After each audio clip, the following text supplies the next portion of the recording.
అండి. ఎప్పట్లానే ఈరోజు మీకోసం ఒక మంచి వీడియోతో మీ ముందుకు రావడం జరిగిందండి.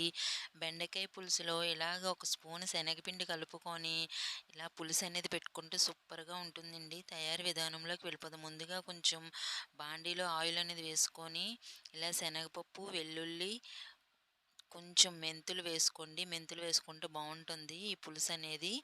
ఆవాలు, ఇలాగ ఒక 2 ఎండుమిర్చి వేసుకొని బాగా వేగనివ్వండి. ఇప్పుడు ఆనియన్స్ అనేది ఒక 3 తీసుకున్నానండి చిన్నవి. ఇలా చిన్న చిన్న ముక్కలుగా కట్ చేసుకొని ఇవి కూడా వేసుకొని బాగా వేయించుకోవాలి. ఇందులో ఒక 2 టమాటాలు అనేవి తీసుకొని ఇలా చిన్న చిన్న ముక్కలుగా కట్ చేసుకొని ఇవి కూడా వేసుకొని మొత్తం బాగా వేగనివ్వండి. టమాటాలు మీకు ఇష్టమైతే వేసుకోవచ్చండి, లేకపోతే స్కిప్ చేసేయండి. ఇలా మొత్తం అంతా బాగా వేగాలండి. ఇందులో మనం ఇప్పుడు టేస్ట్‌కి సరిపడా సాల్ట్ అయితే వేసుకుందాము. ఈ పులుసు అనేది చాలా అంటే చాలా టేస్ట్‌గా ఉంటుందండి. నిజంగానే సూపర్‌గా ఉంటుంది. పుల్ల పుల్లగా, తీయగా ఉంటుంది. ఇందులో కొంచెం బెల్లం కూడా వేసుకుంటే సూపర్‌గా ఉంటుంది. ఇలా నేను బెండకాయలు అనేవి తీసుకుని ఇలా చిన్న చిన్న ముక్కలుగా కట్ చేసుకున్నవి ఈ ఆనియన్స్ దాంట్లో వేసుకొని బాగా కలుపుకుందామండి. ఒకసారి ఇలా ట్రై చేయండి. కాసేపు మూత పెట్టుకొని బాగా వేగనిద్దాం.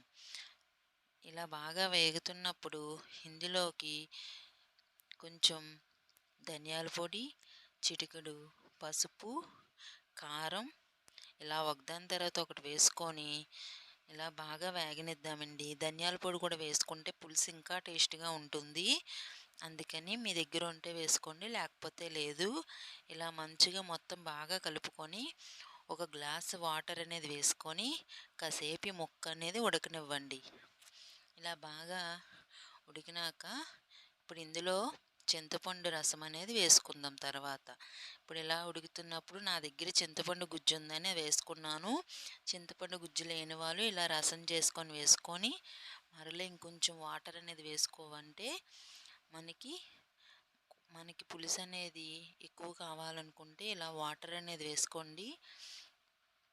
ఇప్పుడు కొంచెం బెల్లం అనేది వేసాను. మనకి బెల్లం అనేది వేసుకుంటే పులుసు అనేది చాలా అంటే చాలా టేస్ట్‌గా ఉంటుందండి. ప్రతి పులుసులో కూడా ఇలా కొంచెం బెల్లం అనేది వేసుకుంటే బాగుంటుంది. ఇప్పుడు ఇది బాగా మరగనివ్వాలండి. ఈ పులుసు అనేది మనకి కొంచెం దగ్గర పడేంత వరకు మరగనివ్వాలి, ముక్క ఉడికేంత వరకు. ఇలా మరగనిచ్చుకొని ఇందులో నేను ఒక స్పూను శనగపిండి అనేది తీసుకున్నాను. ఈ శనగపిండి వేయడం వల్ల మనకు పులుసు అనేది ఇంకా కొంచెం చిక్కగా వస్తుంది. టేస్ట్ కూడా చాలా బాగుంటుందండి. చాలా తక్కువ టైంలో చేసుకోవచ్చండి పులుసు అనేది.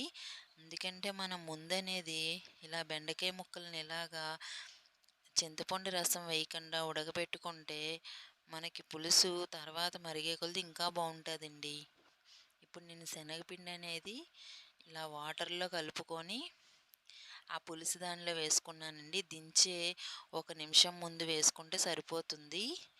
ఇలా ఉండలు లేకుండా బాగా కలుపుకోవాలి. ఈ కలుపుకున్న మిశ్రమాన్ని బెండకాయ పులుసులో వేసుకొని 1 నిమిషం పాటు బాగా మరగనిస్తే మనకి చిక్కబడుతుందండి. ఇలా వేసుకోవాలి. చూసారు కదండి. ఇప్పుడు ఇలా వేసుకొని ఒకసారి మరలా కొంచెం బాగా కలుపుకోండి. మీకు మరీ చిక్కగా ఉందనుకుంటే ఇంకొంచెం వాటర్ అనేది వేసుకోండి, లేకపోతే లేదు. ఇలా బాగా మరగనివ్వాలండి. ఈ శనగపిండి వేసినాక 1 నిమిషం పాటు మరగనిస్తే మనకి శనగపిండి అనేది పచ్చివాసన రాదు, పులుసు అనేది ఇంకొంచెం చిక్కబడుతుంది. అంతే అండి. ఎంతో ఈజీగా ఉండే బెండకాయ పులుసు రెడీ అయిపోయింది. ఇందులో మనం కొంచెం కొత్తిమీర, కరివేపాకు అనేది వేసుకొని మళ్ళీ ఒక సెకండ్ పాటు అలా మరగబెట్టుకుంటే అయిపోయినట్టండి ఈ బెండకాయ పులుసు అనేది. మీకు కానీ నచ్చితే ఒక చిన్న లైక్ ఇచ్చి షేర్ చేసి సబ్స్క్రైబ్ చేసుకోవడం మర్చిపోకండి ఫ్రెండ్స్. బాయ్. నెక్స్ట్ వీడియోలో కలుసుకుందాం. అంతవరకు ఉంటాను మరి.